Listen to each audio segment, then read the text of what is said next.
Welcome to Solutions for Higher Education, a podcast by Scott L. Wyatt, president of Southern Utah University in Cedar City, Utah. To subscribe to this podcast, please visit www.suu.edu/President's Podcast, where you will find both the audio and a written transcript for today's podcast. Hi again, everyone, and welcome to Solutions for Higher Education, a podcast featuring Scott L. Wyatt, the president of Southern Utah University in Cedar City, Utah. I'm your host, Steve Meredith, and I'm joined in studio today, as I always am, by President Wyatt. Scott, good afternoon. How are you? Terrific. Thanks, Steve. It's a beautiful May day as we are recording this.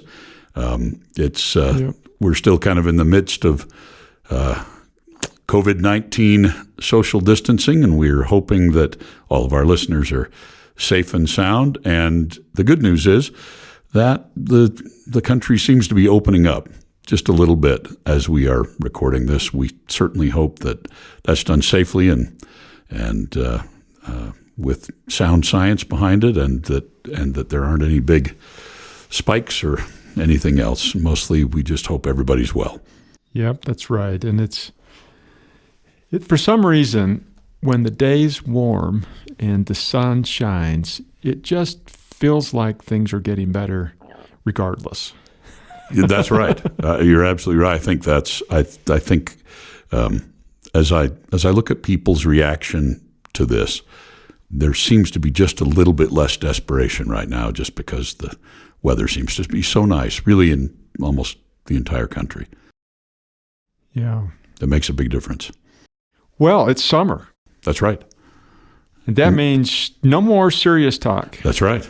We're doing our book club, the summer book club, and year 3. This is the year 3. Yeah, year 3 of our summer book club. Well, and it's a good time to be reading books. So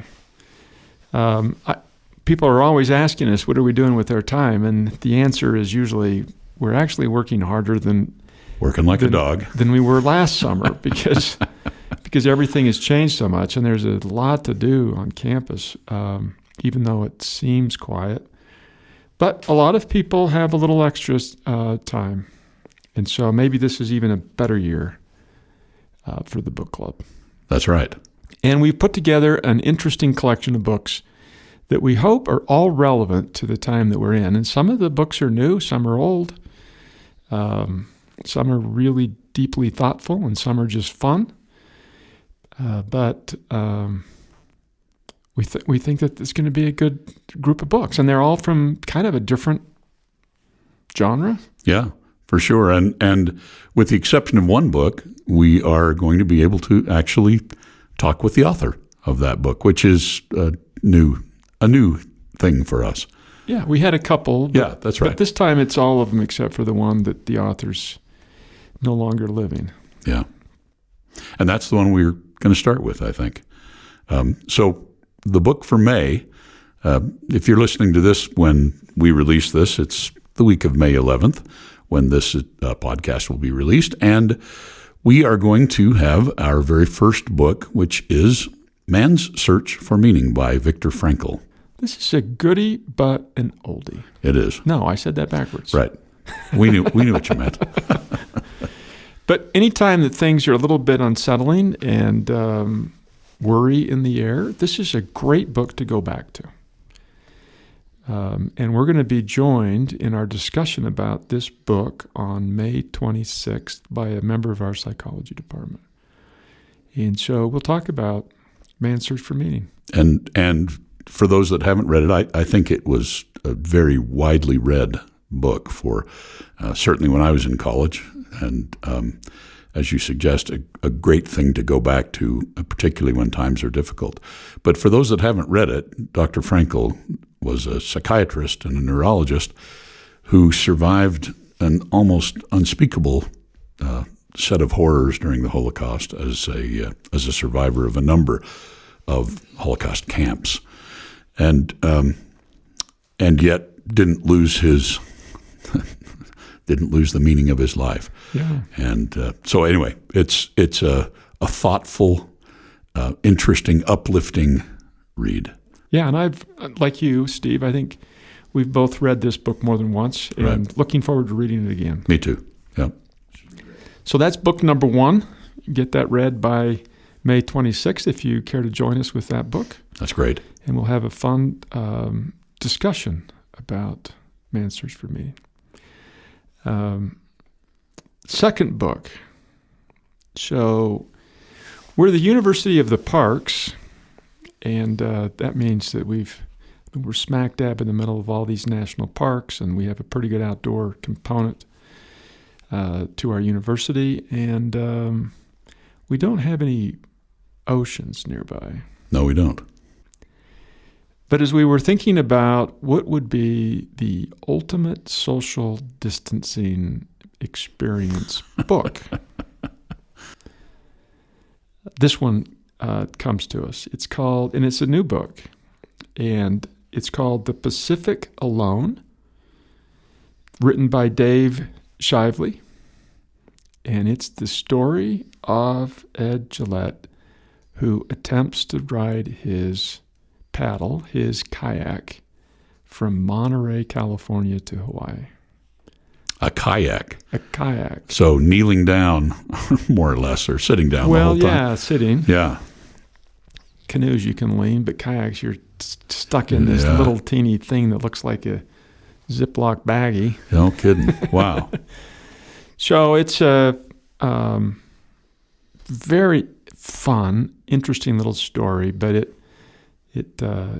social distancing. So that's our attempt at finding something that's connected to social distance. It's funny how phrases enter our lexicon and become just, who would have ever imagined we would have been saying the words social distancing and everybody would know what it means and say it 10 times a day. And it's never going to leave. Never going to go away again. Yeah. Yep. So we're not going to tell you if Gillette makes it or not, or how he makes it if he does,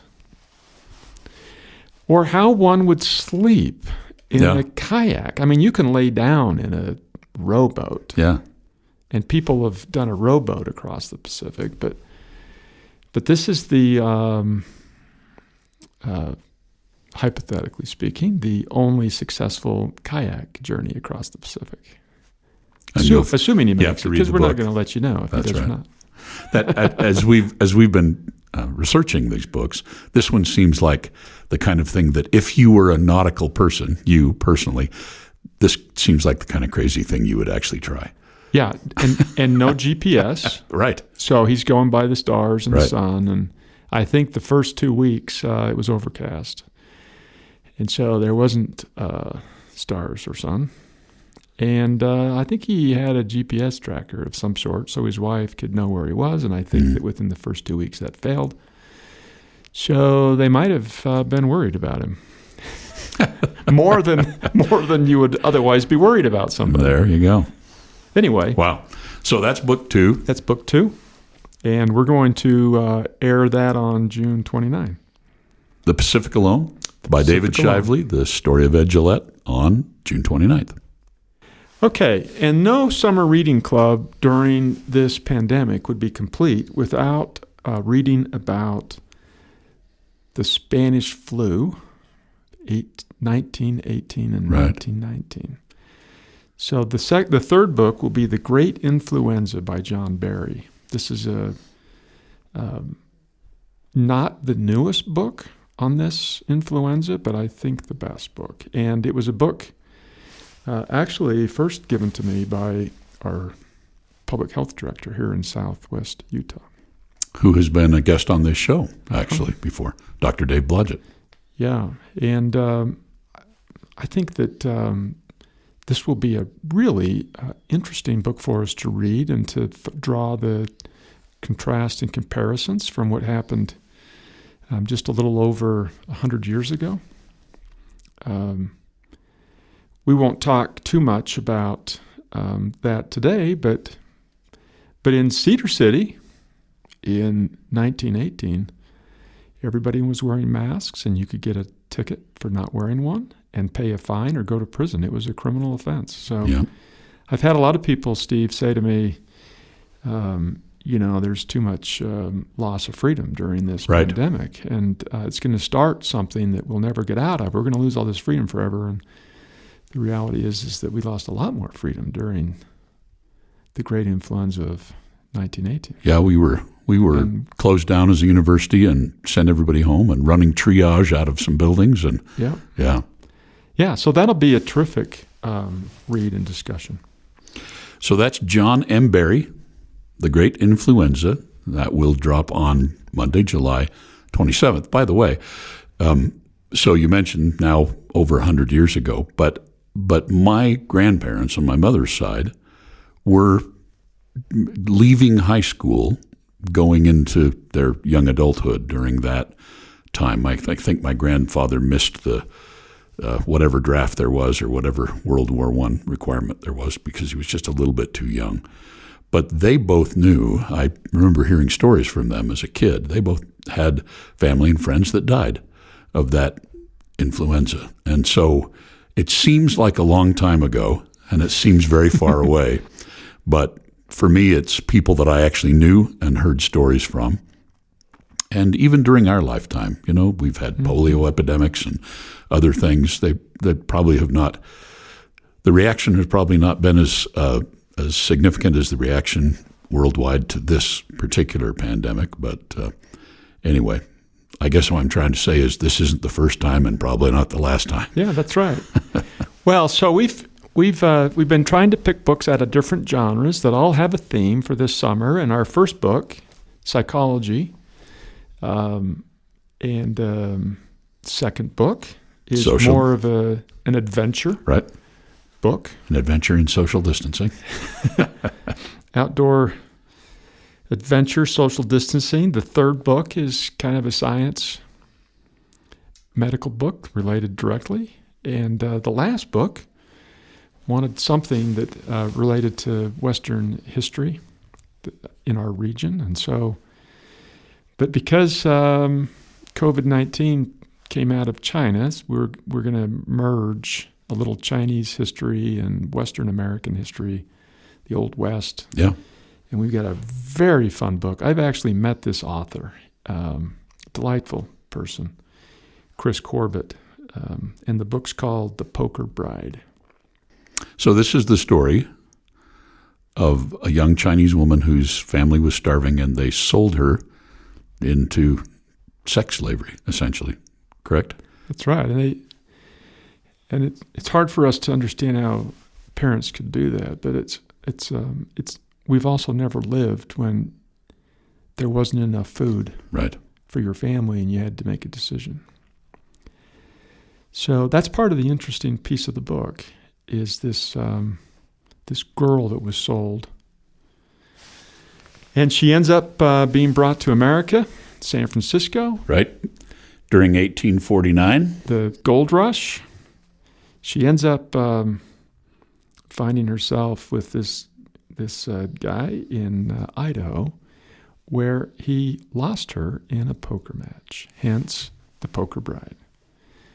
And it tells her story, and it's really a fascinating story about, you could describe this in a variety of ways, but I'm going to describe it as the Chinese's contribution to the settlement of the West, and which is enormous and significant and underappreciated, for sure. We'll get a piece of American Western history and a piece of Chinese culture, and we're going to learn something about this, the resilience of this incredible woman. So that is The Poker Bride by Christopher Corbett, and that will drop on Monday, August 31st, and that will be our last book of the series. There's only 1 billion books out there, and we had to choose 4. I don't know if our listeners know how much we agonize over this stuff. I mean, we agonize over all these things, and we put them together with a fair amount of thought and research. But even though this one's just for fun, you and I have spent a fair amount of time talking about what this should be. We really have. Yeah. And we're delighted that the three authors will be with us to talk about this. Yeah, that will give it a real relevance and presence. Yeah, they'll be in an appropriate social distance away via phone. By phone, right? Anyway, join us. We're excited to jump into these 4 books, spread them out over the summer. Have a terrific time.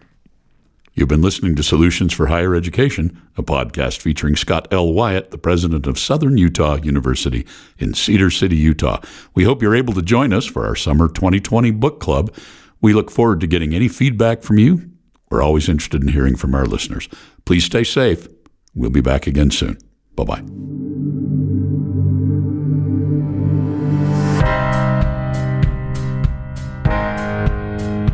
Thanks for listening to Solutions for Higher Education.